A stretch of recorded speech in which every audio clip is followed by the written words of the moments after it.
अब देख रहे हैं नवोदय टाइम्स पंजाब केसरी टीवी।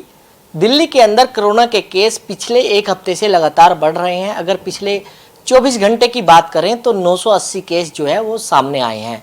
अगर मौतों की बात करें तो 2 मौतें भी हुई हैं, लेकिन दिल्ली का पॉजिटिव रेट लगातार बढ़ता जा रहा है। 26% दिल्ली का पॉजिटिव रेट आ चुका है। हमारे साथ मेडिकल एक्सपर्ट समीर भाटी जी हैं। सर, कैसे देखें इसको, लगातार पॉजिटिव रेट दिल्ली का बढ़ता जा रहा है? बिल्कुल, देखिए अभी जिस तरह से हम देख रहे हैं ओमिक्रॉन वेरिएंट XBB, अब XBB के कई प्रकार आ गए हैं, कई तरह से उसमें बदलाव आ गया है।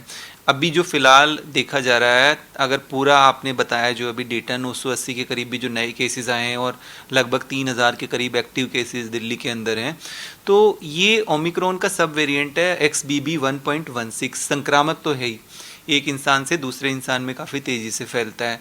फिलहाल अभी पॉजिटिविटी रेट जैसा 9% के करीब हम देख रहे हैं, या पॉजिटिविटी रेट 26% भी देख रहे हैं, पर इसमें पॉजिटिविटी रेट मुझे लगता है उतना ज़्यादा महत्वपूर्ण नहीं है।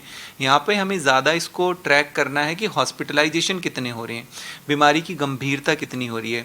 रही बात जैसे मौतों की भी आपने बताई कि 2 डेथ भी हुई है। ज़्यादातर जो भी मौतों का आंकड़ा हम देख रहे हैं पूरे नेशन वाइड भी, तो वो वही लोग हैं ज़्यादा जिनको पहले कोई ना कोई गंभीर बीमारी रही है, या कई बार किसी गंभीर बीमारी की वजह से कोई हॉस्पिटल में एडमिट हुआ है और साथ के साथ उसको कोविड भी हुआ है। तो इसी तरह से देखा जा रहा है। ऐसा अभी नहीं देखा गया है कि किसी को कोविड हुआ है और उस कोविड की वजह से उसकी डेथ हुई है, या कोविड के जो अभी फ़िलहाल केस भी आ रहे हैं उनके अंदर अपर रेस्पिरेटरी ट्रैक्ट इन्फेक्शन देखा जा रहा है। अपर रेस्पिरेटरी ट्रैक्ट इन्फेक्शन मतलब बुखार हो रहा है तेज पेशेंट्स को, गले में खराश हो रही है, खांसी के सिम्टम है, बुखार, मांसपेशियों में दर्द, इस तरह के लक्षण है, पर उनके फेफड़ों तक, लंग्स तक वायरस नहीं पहुंच रहा। तो फिलहाल यहाँ पर ज़रूरी यही हो जाता है कि इसको हम ट्रैक करते रहें, इसकी जीनोम सीक्वेंसिंग करते रहें कि इसमें कोई और बदलाव तो नहीं आ रहा। लेकिन सर, अब धीरे धीरे लोग हॉस्पिटल में भी एडमिट हो रहे हैं। अगर पूरे नेशनल डाटा की बात करें तो वो भी केस बढ़ने लगे हैं। जी जी बिल्कुल, देखिए अगर हम देखें तो केसेस निश्चित तौर पे बढ़ रहे हैं, और फिलहाल इसमें हम अभी जो पिछला ट्रेंड देखते आ रहे हैं कि केसेस बढ़ते हैं फिर ड्रॉप होते हैं।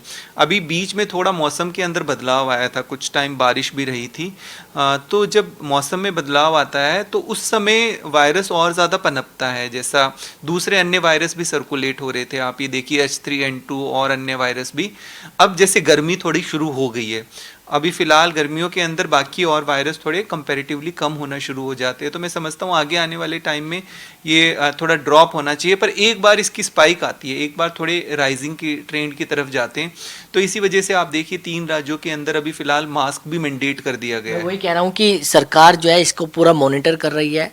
पिछले दिनों राज्य जो केंद्रीय स्वास्थ्य मंत्री है, उन्होंने राज्यों के स्वास्थ्य मंत्रियों के साथ बैठक भी की है, और कहीं ना कहीं मास्क जो है, चाहे हरियाणा की बात करें तो मास्क जरूरी कर दिया है वहाँ पर। बिल्कुल बिल्कुल, देखिए इसमें 2 तरह से काम होगा। एक तो सरकार के स्तर पर जो काम होगा, जिसके अंदर हम देख रहे हैं कि जो जीनोम सीक्वेंसिंग है वो देख के पता लगाया जाए कि कोई नई तरह का वेरिएंट आ रहा है कि नहीं। दूसरा, तैयारियां किस स्तर पे है उसको भी देखने के लिए सरकारी स्तर पे मॉक ड्रिल अरेंज करी गई है। जैसा हमने पहले देखा था कि दिसंबर के अंदर भी जब चाइना में केस बढ़े थे उस समय मॉक ड्रिल हुई थी, और अब फिलहाल 3 महीने के बाद दोबारा से एक बार फिर से मॉक ड्रिल हुई है।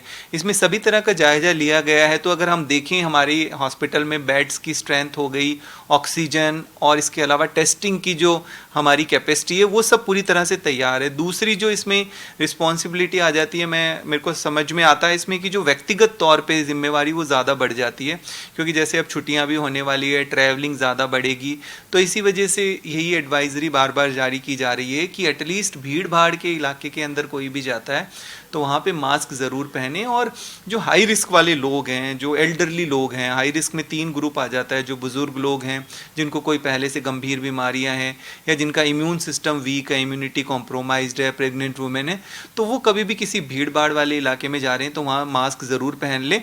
और अगर आप स्वस्थ हैं पर आपको कोई लक्षण है तो भी आप मास्क पहने, क्योंकि आप किसी दूसरे अन्य व्यक्ति को संक्रमण दे सकते हैं। और बाकी सबसे इंपॉर्टेंट चीज़ आ जाती है, क्योंकि अगर बूस्टर देखें तो 27% लोगों को ये भी बूस्टर लगा है, तो जो एटलीस्ट हाई रिस्क ग्रुप है उन्होंने अगर बूस्टर नहीं लिया है तो बूस्टर लगा लेंगे तो उनको एक एक्स्ट्रा प्रोटेक्शन मिलेगा। सर, अमूमन देखा गया है अब आजकल बुखार भी बड़े लोगों को हो रहे हैं, और साथ ही साथ शरीर में पेन, बुखार ठीक हो जाता है लेकिन उसके बाद शरीर में पेन हो जाता है।